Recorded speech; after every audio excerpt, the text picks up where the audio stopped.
ये खबर KR मंगलम university द्वारा प्रस्तुत की गई है। आप चाहे सीबीएसई बोर्ड से हो या किसी भी स्टेट बोर्ड से, आपकी पढ़ाई का सबसे बड़ा आधार क्या है?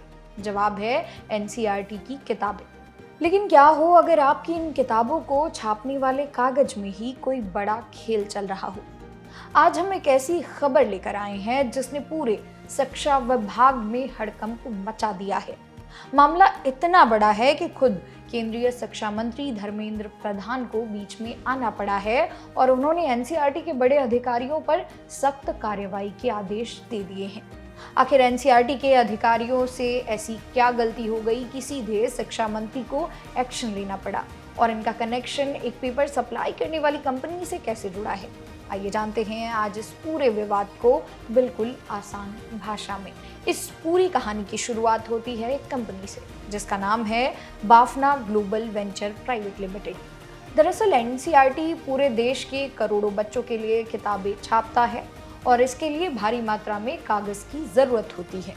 इसी कागज को सप्लाई करने का टेंडर बाफना ग्लोबल कंपनी को मिला था। लेकिन कहानी में ट्विस्ट तब आया जब ये कंपनी तय समय पर कागज की सप्लाई नहीं कर पाई। जाहिर सी बात है, अगर कागज नहीं आएगा तो किताबें छपेंगी कैसे, और अगर किताबें नहीं छपेंगी तो बच्चों की पढ़ाई का नुकसान होगा। इसी बात पर कड़ा एक्शन लेते हुए 22 जून को एनसीईआरटी ने एक बड़ा फैसला लिया।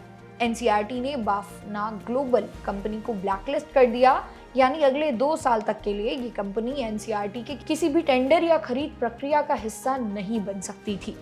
एनसीईआरटी का ये फैसला कंपनी को मंजूर नहीं था। 24 जून को बाफना ग्लोबल कंपनी इस ब्लैकलिस्ट वाले फैसले के खिलाफ सीधे दिल्ली हाई कोर्ट पहुंच गई।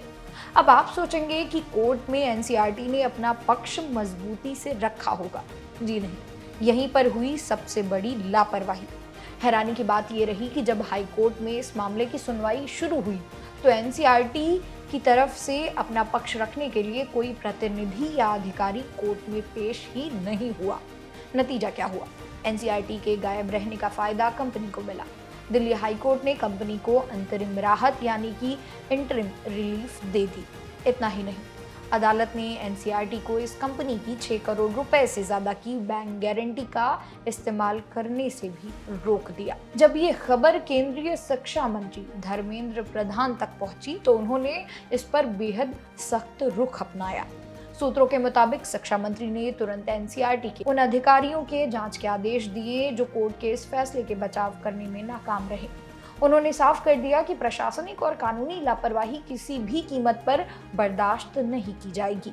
शिक्षा मंत्रालय ने अब एनसीईआरटी से 3 कड़े सवाल के जवाब मांगे हैं। पहला, जब बाफना ग्लोबल कंपनी जरूरी योग्यता पूरी ही नहीं कर रही थी तो उसे ये टेंडर क्यों मिला? दूसरा, कंपनी तय समय पर कागज की सप्लाई क्यों नहीं कर रही थी? और तीसरा, एनसीईआरटी ने अपना मामला दिल्ली हाई कोर्ट में मजबूती से क्यों नहीं रखा? मंत्री ने साफ निर्देश दिए हैं कि जिन अधिकारियों ने ये लापरवाही बरती है उनकी जिम्मेदारी तय की जाए और उनके खिलाफ सख्त से सख्त कार्रवाई हो। अब आपके मन में सवाल आ रहा होगा कि कंपनी ने कागज की सप्लाई क्यों नहीं की? कोर्ट में सुनवाई के दौरान कंपनी ने एक अजीब सा कारण बताया। कंपनी का कहना था कि ईरान में चल रहे संघर्ष यानी कि ईरान कॉन्फ्लिक्ट की वजह से कागज बनाने में इस्तेमाल होने वाले केमिकल यानी कि हाइड्रोजन पेरोक्साइड की कमी हो गई थी, जिसकी वजह से काम में देरी हुई। अब ये बहाना था या सच, ये तो आने वाला वक्त ही बताएगा। इस पूरे मामले की अगली सुनवाई 20 जुलाई को दिल्ली हाई कोर्ट में होने वाली है। स्टूडेंट्स, आपकी किताबें सही समय पर आप तक पहुंचे, इसके लिए शिक्षा मंत्रालय अब कोई कोताही नहीं बरतना चाहता।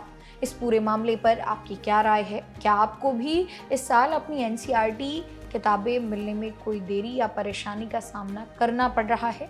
हमें कमेंट सेक्शन में ज़रूर बताइएगा। एजुकेशन और करियर से जुड़ी ऐसी ही ज़रूरी और सच्ची खबरों के लिए वीडियो को लाइक करें, शेयर करें और चैनल को सब्सक्राइब करना ना भूलें। मेरा नाम है मोनाली पांडे। मिलते हैं अगले वीडियो में।